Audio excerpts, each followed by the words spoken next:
Her name is Lauren. She is a tall bitch. Oh my god. Oh my god, hi, hey, hello. Welcome back to whatever this is. I have not done a sit down, tickety talkety video in so long. So yeah, subscribe if you like inconsistency. Anyways, hello. Today I wanted to talk about different things that I feel like people don't warn you about before you move across the country. Or sometimes to a new country, but niche audiences, you know? So I am a classic tale of raised in the Midwest who loves it, who appreciates where she came from, but will never live there again, and immediately post-college moved to a coast. But I also in college did go to France for a year all by my lonesome, and we moved around a lot when I was a kid, hence me having a sparkling personality and average face. And also I'm Canadian, so yeah, I'm good at this. So the first thing is I would just prep yourself to be lonely as shit, my friends. If you are pulling like I'm moving across the country, but to a place where I already know people and have a built-in network, congrats. I hope it goes well for you. Subscribe, hello, you're welcome. I'm not talking to you. I'm talking about people who are moving to a place where you don't know anybody. Or maybe you know like one person, but that's it. I don't think people are quite as aware of how lonely that really is. I very recently, actually like earlier this year, one of my friends, he just moved to Atlanta and he was kind of like getting some stuff off of his chest. And I was like, yeah, dude, you're gonna spend quite a bit of time just crying in that expensive 200 square foot apartment you're paying for. He was like, oh my God, Lauren, why are you trying to depress me? Like, this is not helping. And I was like, sir, first of all, why would you call me if you didn't want to be a little depressed? Secondly, I'm not saying this to depress you. I'm not saying this to defer you in any way. I encourage it. This is how growth happens, because it is just like true like test of just independence. Like he wrote that song about me.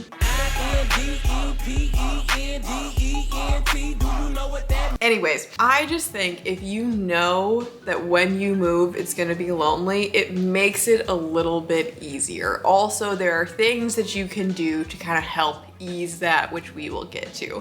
So for me, when I moved to France, for example, like I said, I went there for school. So you at least had like a built-in network of people that you could be like, hey, you suck, I like you, we could bone. There's options. When you move, especially for me, like when I moved to Oregon, it was post-college, like I'm off to be an adult and start a career or something. You move, you get to your job and you're like, oh, I, in my case, work completely for myself and I'm alone all the time. Or even if you move, a lot of like post-college jobs that people get into, it's just you and a bunch of middle-aged people and you're like, I'm sorry, Brenda, but I cannot relate. But the thing is that like for me especially, I found I got a little thirsty for friendship. Making friends as an adult is very hard. I've done a whole video on this a very long time ago, so you can watch that if you want. She's a great salesman. But to bullet point some things that have really helped me,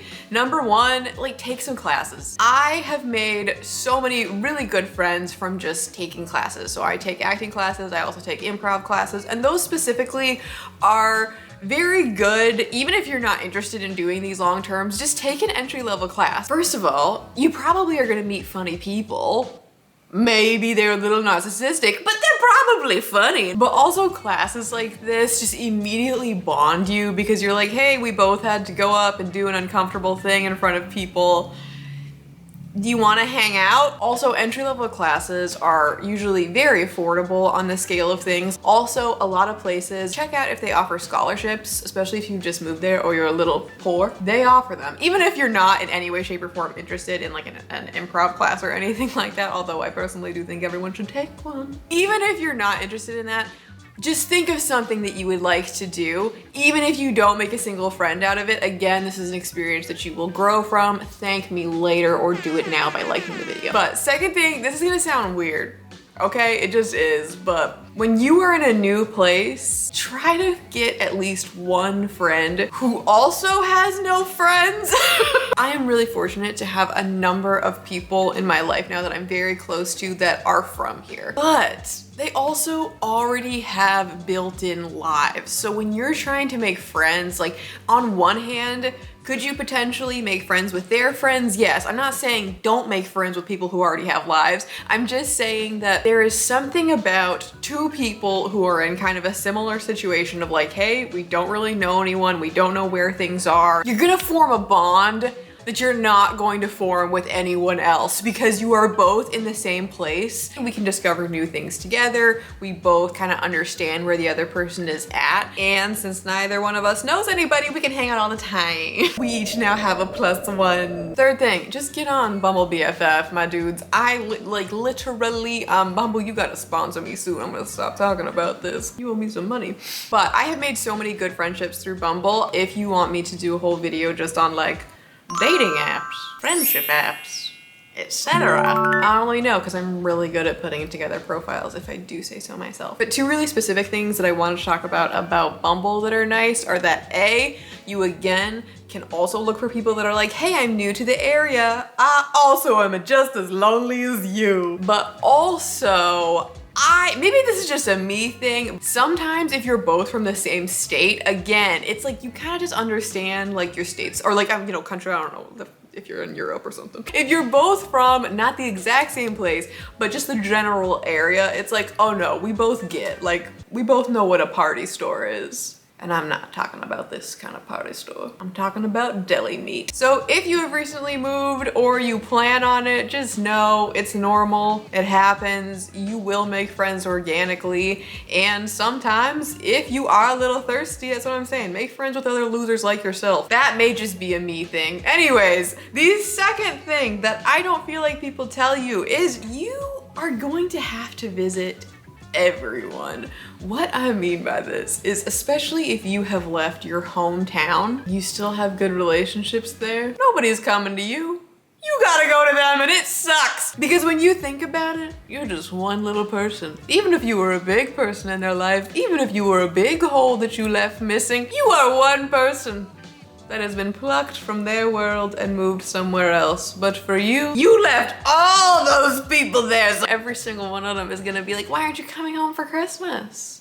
Why aren't you coming back to visit us? I know planes exist, but I'm not going on one. You got a place to stay here. Why would I come to you? When there's a wedding, you're going back. When there's a baby, you're going back. And this gets so expensive. Now, obviously this is going to be very different for everyone just based off of your situation. Maybe you hate everybody that you left, so it doesn't matter or applies. And also, I've had plenty of friends come out here and visit me, real ones. But the pressure to go back is just going to be so real. This comes from a good place. People miss you, they want to see you, and in many ways it does make more sense for you to come back to them. But I just moved and had to start a whole new life. So what I'm getting at here is just sometimes you want to go back and that's great and I suggest doing that. But I think especially as you kind of like form your own life out wherever you live and you start existing, it's important to, yes,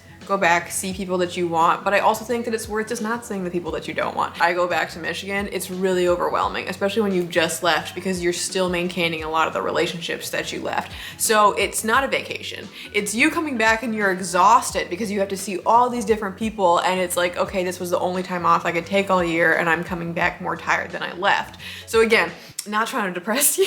Maybe your folks are more chill than mine. But again, if this is something that you know or you've at least heard of or you can be aware of, I think it's a little bit easier to then have open communication with the people that you're talking to. So if you don't feel like it or if you just can't afford it, just tell them that. They'll understand. It will not be a big deal. And if you want them to come to you so you can experience new things, be like, hey, I came back last time. Maybe you come out here this time, you know? So next up, this one sucks, dude. You're gonna have to relearn where everything is. Now, this, like everything I've said so far, probably sounds very obvious, especially in a place like the States where each state has very different culture. There's very different kind of like rules and stuff that happens even though you're all in the same country. And sometimes that's in really good things that maybe you didn't like about your last place that you were living, but sometimes you're like, what?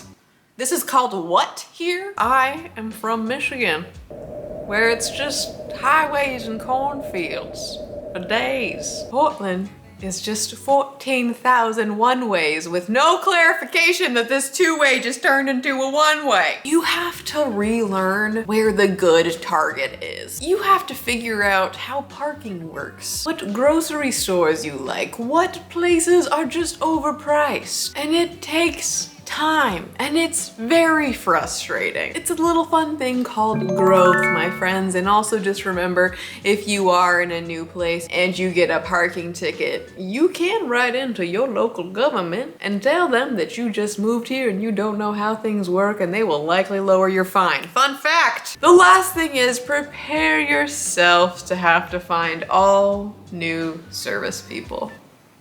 Yeah, you know this in your head, but you really know it in your heart when you do it. This has no redeeming qualities. Like, this is the time when I'd usually try and make this positive, but no, there's nothing. It has taken me 4 years to find a hairstylist that I like. I still don't have a nail place. Look at these nubs! All your brow appointments, all your haircuts, anything that you go to a person to do, gone. So just start Instagramming now. Start looking up reviews before you move. Start laying down the groundwork, you know what I mean? Because moving is hard, okay? And that's, I guess, why I wanted to make this video is it doesn't make it any easier when you go to do it. It's still gonna be hard. You're still gonna be cursing me in the middle of the night. Even if you move with a partner, it's scary. But I truly, honestly, like, this is a thing. I'm not saying everybody has to move. If you like where you live, that's great. Congratulations. Can't relate, but congratulations. What I see kind of happen is a lot of people will move.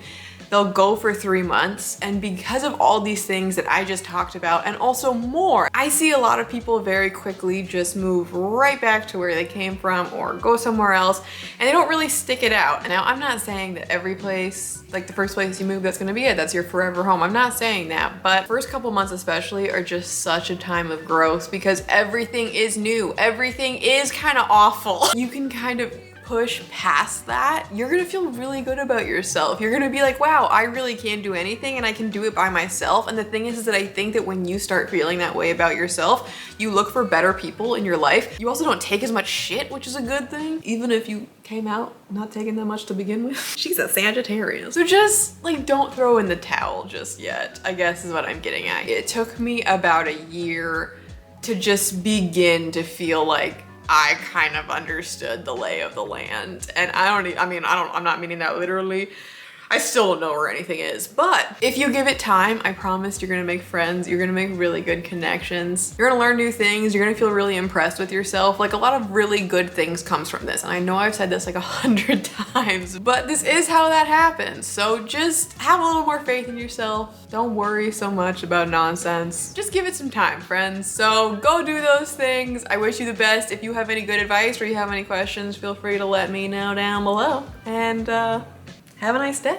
Bye. Thank you for watching. I'm gonna go fix my nails.